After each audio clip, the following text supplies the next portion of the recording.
दोस्तों, आखिर स्त्रियों की वह कौन सी 3 चीजें होती हैं जिन्हें प्रत्येक पुरुष को अपनी पत्नी की अवश्य देखना चाहिए? और अगर कोई भी पुरुष अपनी पत्नी की इन तीनों चीजों को गलती से भी देख लेता है या छुपकर देख लेता है, तो उस पुरुष के घर में कभी भी गरीबी नहीं आती है, जिसके कारण उसके घर में माता लक्ष्मी का सदैव वास रहता है और माता लक्ष्मी की कृपा दृष्टि उसके ऊपर सदैव बनी रहती है। उसका घर सदैव खुशियों से भरा रहता है। दोस्तों, आज की इस वीडियो में हम आपको बताएंगे कि वे कौन सी 3 चीजें हैं जिन्हें प्रत्येक पुरुषों को अपनी पत्नी की अवश्य देखना चाहिए। दोस्तों, आपका ज्यादा समय नष्ट न करते हुए कहानी को शुरू करते हैं। दोस्तों, एक बार भगवान भोलेनाथ जी लंका गए हुए थे। तब भगवान भोलेनाथ स्वर्ण से सुसज्जित सिंहासन पर विराजमान थे। तभी अचानक से उनके पास रावण की पत्नी देवी मंदोदरी आती है। तब भगवान भोलेनाथ जी उन्हें देखते हैं। तब देवी मंदोदरी अपने मन में कुछ सोच रही थी और बहुत परेशान भी लग रही है। उनको यूं चिंतित देखकर भगवान भोलेनाथ जी देवी मंदोदरी से कहते हैं, हे देवी मंदोदरी, आप चिंतित लग रही हैं। आप किस बात को लेकर इतना चिंतित है? आप निश्चिंत होकर मुझसे कहिए, हम आपको आपके सभी प्रश्नों के उत्तर अवश्य देंगे। भगवान भोलेनाथ जी की बात सुनकर देवी मंदोदरी उनसे कहती हैं, हे भोलेनाथ, आज मेरे मन में एक विचित्र टाइप का प्रश्न उठ रहा है। और मेरा वह प्रश्न ये है कि स्त्री की वह 3 कौन सी चीजें होती हैं जिन्हें प्रत्येक पुरुषों को अपनी पत्नी की अवश्य देखना चाहिए और जिसे देखने वाला व्यक्ति कभी भी गरीब नहीं रहता है। तब भगवान भोलेनाथ जी देवी मंदोदरी से कहते हैं, हे देवी मंदोदरी, आपका यह प्रश्न सच में अत्यंत विचित्र है, किंतु समस्त मनुष्यों के लिए उपयोगी भी है। और आज आपने अपने इस प्रश्न को पूछकर पूरी मानव जाति का उद्धार कर दिया है। लेकिन मैं आपको आपके इस प्रश्न का उत्तर देने से पहले आपको मैं एक अत्यंत महत्वपूर्ण कथा सुनाना चाहता हूं, जिसको आपको शुरू से लेकर अंत तक पूरा सुनना होगा, क्योंकि आधा अधूरा ज्ञान हानिकारक होता है। फिर देवी मंदोदरी भगवान भोलेनाथ जी से कहती हैं, हे प्रभु, मैं आपको विश्वास दिलाती हूं कि मैं इस कथा को शुरू से लेकर अंत तक पूरा अवश्य सुनूंगी और इस कथा को पूरे ब्रह्मांड में भी विख्यात करूंगी। दोस्तों, आपने अभी तक दिव्य ज्ञान दर्पण को सब्सक्राइब नहीं किया है तो सब्सक्राइब करके कमेंट में हर हर महादेव लिख दें। हे भगवान भोलेनाथ, जो भी भक्त इस कथा को पूरा सुनेगा और कमेंट हर हर महादेव लिखेगा, उनके परिवारों पर हमेशा कृपा बनाए रखना। दोस्तों, अब भगवान भोलेनाथ जी देवी मंदोदरी से कहते हैं, हे देवी मंदोदरी, किसी समय की बात है। किसी नगर में एक किसान रहता था। वह बहुत ही गरीब था। उसके घर में खाने पीने का कोई सामान तक नहीं था, यहां तक कि उसे पहनने के लिए कोई वस्त्र भी नहीं थे। वह एक वस्त्र पहनता था। उसकी पत्नी बहुत ही सुंदर थी और वह अपनी पत्नी से बहुत प्रेम करता था, किंतु उसकी पत्नी को अपनी सुंदरता पर बहुत अहंकार था। अपने इसी अहंकार के कारण वह घर में अपनी ही मनमानी किया करती थी। इसलिए वह किसान ज्यादा परेशान रहने लगा था, क्योंकि अब उसकी पत्नी उससे बात बात पर लड़ाई झगड़ा करने लगी थी। इस तरह से उसके घर प्रतिदिन क्लेश होने लगे थे। उसकी पत्नी उसे ताने भी मारने लगी थी। उसकी पत्नी उसे ताने मारते हुए कहती थी कि तुम्हारे पास तो कुछ भी नहीं है, तुम तो कंगाल हो, पता नहीं मैंने तुमसे विवाह कैसे कर लिया। इस घर में ना तो पीने के लिए पानी है, ना ही भोजन की सामग्री और ना ही पहनने के लिए कोई वस्त्र है। करूं तो क्या करूं? तुम तो कोई कार्य भी नहीं करते हो। अपनी पत्नी की ऐसी बातों को सुनकर उस किसान को बहुत बुरा लगता था, लेकिन उसे समझ में नहीं आ रहा था उसके साथ ऐसा क्यों हो रहा है। इसीलिए वह किसान बहुत ही चिंतित रहने लगा था और अब उसका मन किसी कार्य में भी नहीं लग रहा था। फिर धीरे धीरे उसे और भी गरीबी का सामना करना पड़ा। इसीलिए उसे अपने सभी खेतों को भी बेचना पड़ गया। लेकिन अभी भी उसकी गरीबी में कोई सुधार नहीं आ रहा था, जिसके के कारण से वह बहुत ही परेशान रहने लगा था। एक दिन की बात है, वह किसान अपने किसी कार्य से कहीं जा रहा था। तभी अचानक से उसने देखा कि एक महात्मा जी अपनी कुटिया के समीप बैठे ध्यान साधना में लीन है। तब वह किसान अपने मन में कुछ सोचने लगता है कि यह महात्मा जी मुझे कोई दिव्य पुरुष जान पड़ते हैं, क्यों न मैं इनके पास चलकर देखूं। शायद यह महात्मा जी मुझे मेरी समस्याओं से छुटकारा दिला दें। इतना सोचकर वह किसान उस महात्मा जी के पास पहुंच जाता है और अपने दोनों हाथों को जो छोड़कर बहुत जोर जोर से विलाप करने लगता है।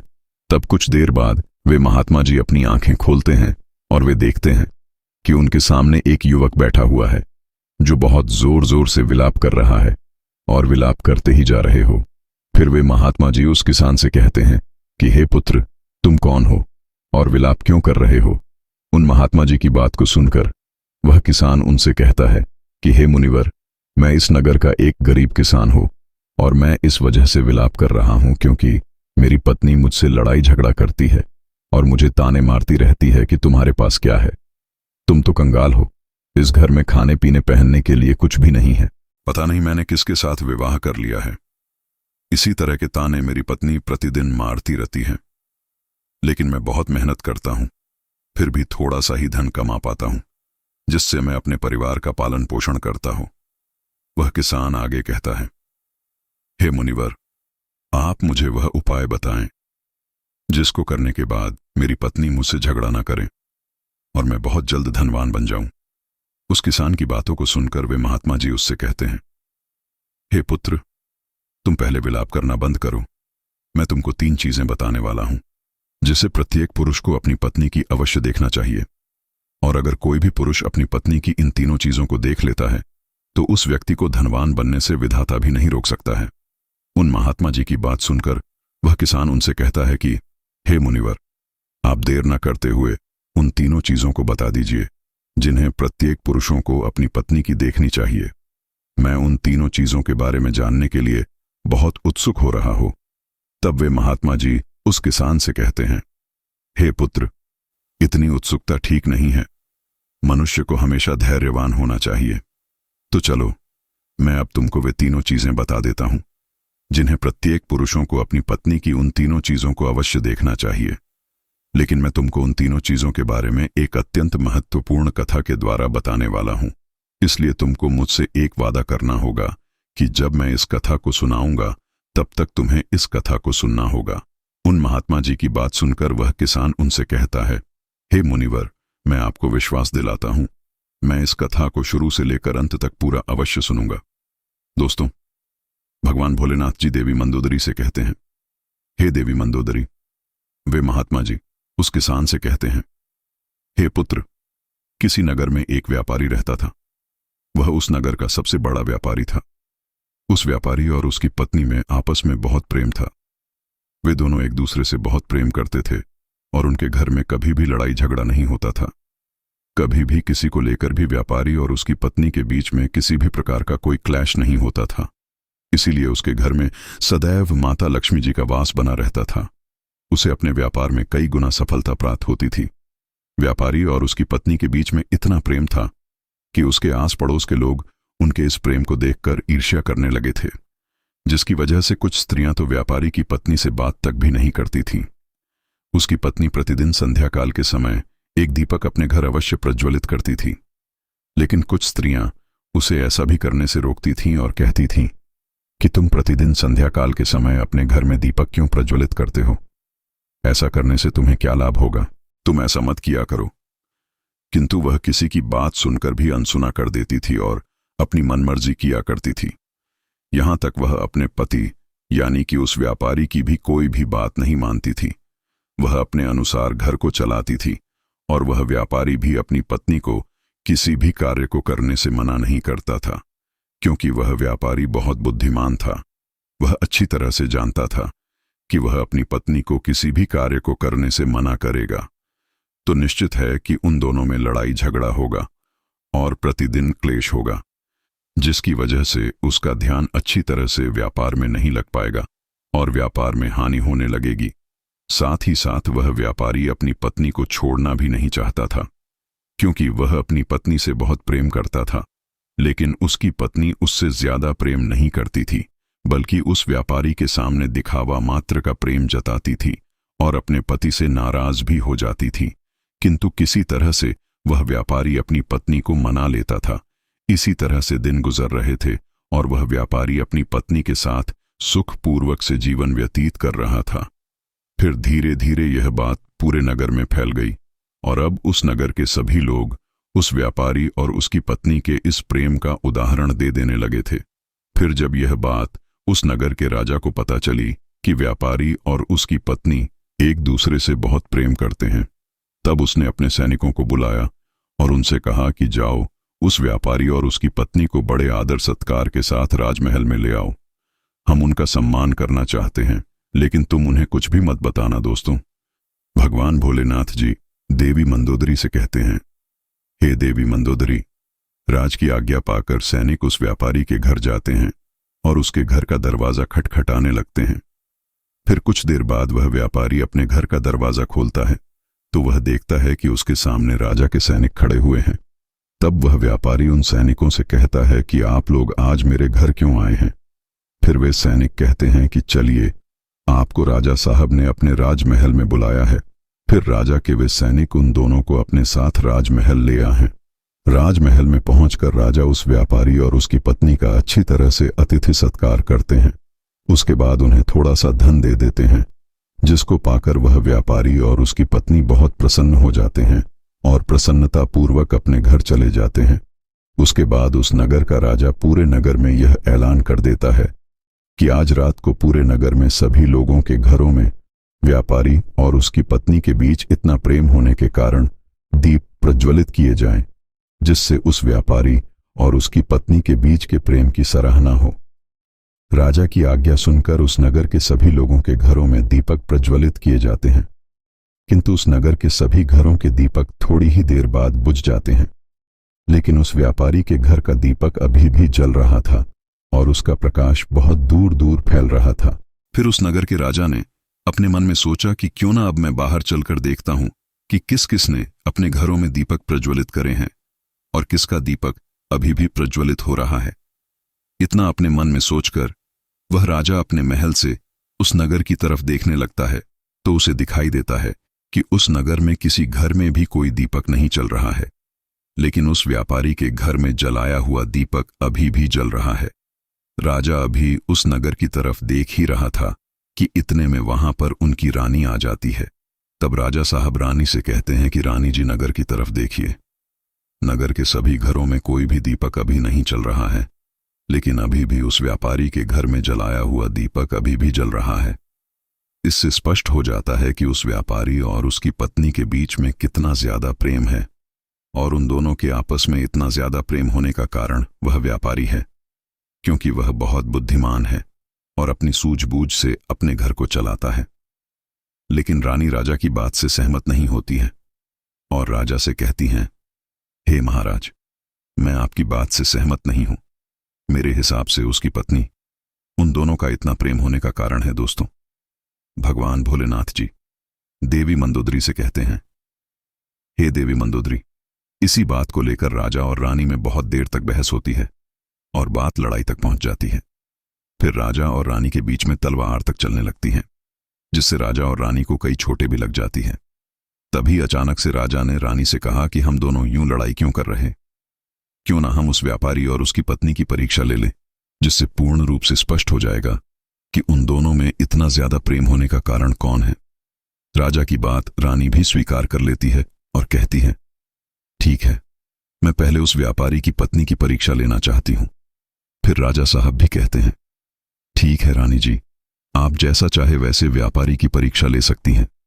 फिर रानी कुछ सैनिकों को बुलाती है और उससे कहती है, जाओ, उस व्यापारी से कह देना कि अगर वह अपनी पत्नी को मार डालेगा तब मैं उससे विवाह कर लूंगी और राजा साहब को बंदी बनाकर कारागार में बंद कर दूंगी। राजा के स्थान पर उसको सिंहासन पर विराजमान कर दूंगी।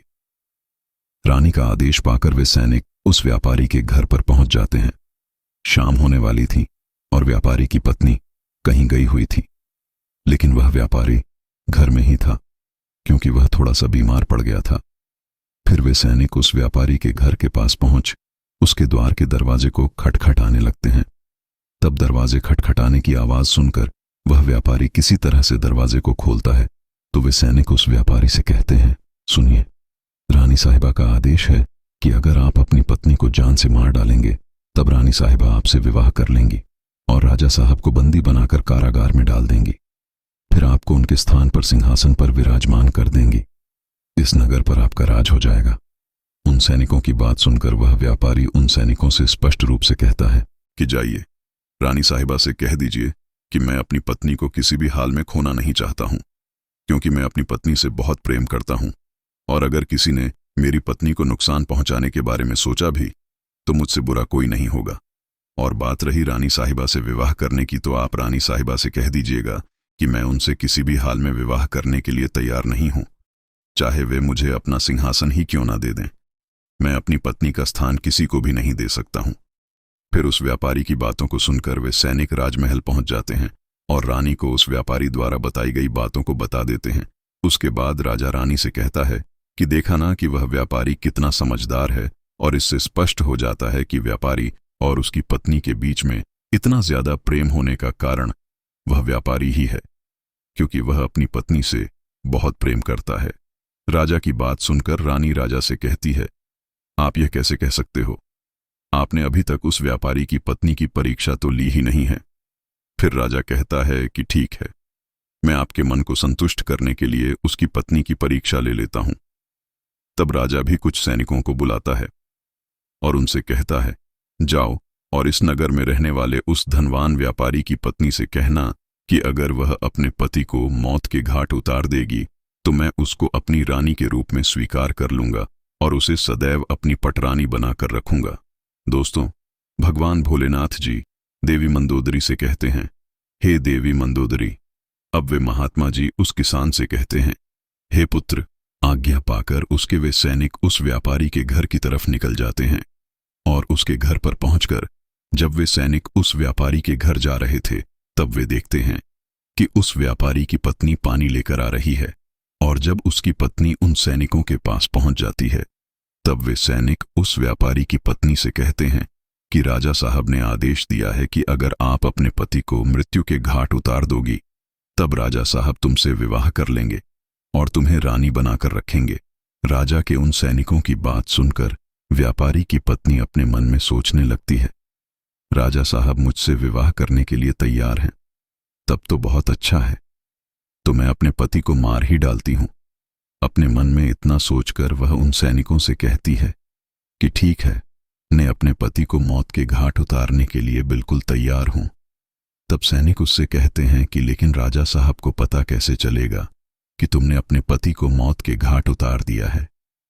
फिर व्यापारी की पत्नी उन सैनिकों से कहती है, संध्या काल के समय जो दीपक मैं प्रतिदिन जलाती हूं उसके थोड़ी देर बाद मैं अपने पति को मौत के घाट उतार दूंगी और राजा साहब को संध्या काल का वह दीपक बुझाकर इशारा दे दूंगी।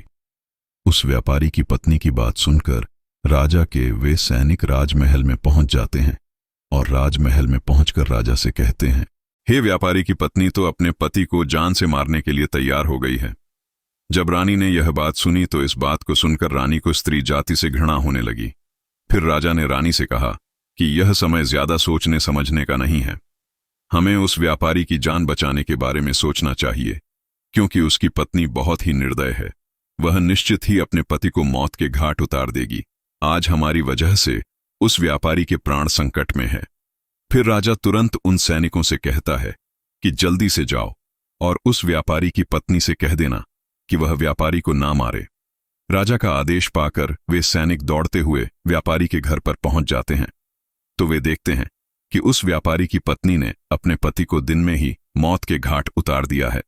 तब वे सैनिक व्यापारी की पत्नी को डांटते हुए कहते हैं कि तुमने तो हमसे कहा था कि तुम व्यापारी को शाम को मौत के घाट उतारोगी, लेकिन तुमने व्यापारी को दिन में क्यों मार डाला? राजा के उन सैनिकों की बात सुनकर उस व्यापारी की पत्नी उससे कहती है, मुझे तो अपने पति को मारना ही था और मैं इसे बहुत पहले ही मारना चाहती थी, परंतु कोई सही मौका नहीं मिला, इसलिए ने अपने पति को मार ही नहीं पाई। और मैंने सोचा कि दिन में पति को मौत के घाट उतार देती हूं और दीपक शाम होते ही बुझा दूंगी। तो सैनिकों, मैंने अपने पति को मौत के घाट उतार दिया है कि अब राजा साहब मुझे अपनी रानी बनाएंगे। तब उन सैनिकों ने कहा, यह तो आप चलकर राजा साहब से ही पूछ लीजिए।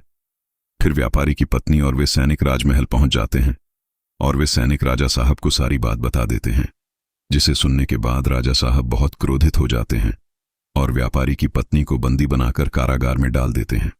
दोस्तों, भगवान भोलेनाथ जी देवी मंदोदरी से कहते हैं, हे देवी मंदोदरी। वे महात्मा जी उस किसान से कहते हैं हे पुत्र, चलो अब मैं तुम्हें वे तीनों चीजों को बता देता हूं जिसे प्रत्येक पुरुष को अपनी पत्नी की अवश्य देखना चाहिए और जिसे देखने के बाद उसके घर में कभी भी क्लेश नहीं होता है। तो पहली चीज अपनी पत्नी की यह देखनी चाहिए कि पत्नी कहाँ आ रही है, कहाँ है, किससे मिल रही है और किससे बात कर रही है। जो भी पुरुष अपनी पत्नी की इन तीनों चीज को देखता है तो उसके घर में कभी भी क्लेश नहीं होता है और उसका अपनी पत्नी पर नियंत्रण भी होता है। दूसरी चीज प्रत्येक पुरुष को अपनी पत्नी की अवश्य देखना चाहिए, वह है बोलचाल। प्रत्येक पुरुषों को अपनी पत्नी की बोलचाल की भाषा देखना चाहिए कि उसकी बोलचाल की भाषा कैसी है और अपने पति की बात मानती है कि नहीं, उसकी इज्जत करती है कि नहीं। इस चीज को भी प्रत्येक पुरुषों को अपनी पत्नी की अवश्य देखना चाहिए। तीसरी चीज, प्रत्येक पुरुष को अपनी पत्नी के चाल चलन अवश्य देखना चाहिए। जो भी पुरुष अपनी पत्नी के चाल चलन देखता है और अपनी पत्नी को नियंत्रण में रखता है तो उस घर में कभी भी क्लेश नहीं होते हैं। लेकिन जो स्त्रियां घर को अपनी ही मनमानी पर चलाती हैं और पति की बातों को नहीं मानती हैं, तब उसका भी हाल उस व्यापारी की तरह ही हो जाता है। दोस्तों, भगवान भोलेनाथ जी देवी मंदोदरी से कहते हैं, हे देवी मंदोदरी, अब तो आपको आपके सभी प्रश्नों के उत्तर मिल ही गए होंगे। तब देवी मंदोदरी भगवान भोलेनाथ जी से कहती हैं, हे प्रभु, आज आपने मुझे बहुत ही महत्वपूर्ण ज्ञान दिया है। मैं आपको विश्वास दिलाता हूं कि मैं इस ज्ञान का विस्तार समस्त ब्रह्मांड ने अवश्य विख्यात करूंगी। दोस्तों, आपको यह कथा कैसी लगी मुझे कमेंट करके अवश्य बताइएगा। और अगर आप सभी लोगों ने अभी तक हमारे चैनल दिव्य ज्ञान दर्पण को सब्सक्राइब नहीं किया है तो ऐसी ही ज्ञानवर्धक कहानियों के लिए आप सभी लोग हमारे चैनल दिव्य ज्ञान दर्पण को भी सब्सक्राइब करें। साथ ही साथ कमेंट बॉक्स में हर हर महादेव लिखना ना भूलें। और ऐसी हमारी सभी वीडियो की नोटिफिकेशन के लिए आप सभी लोग नोटिफिकेशन बेल आइकॉन को भी दबाएं। हर हर महादेव।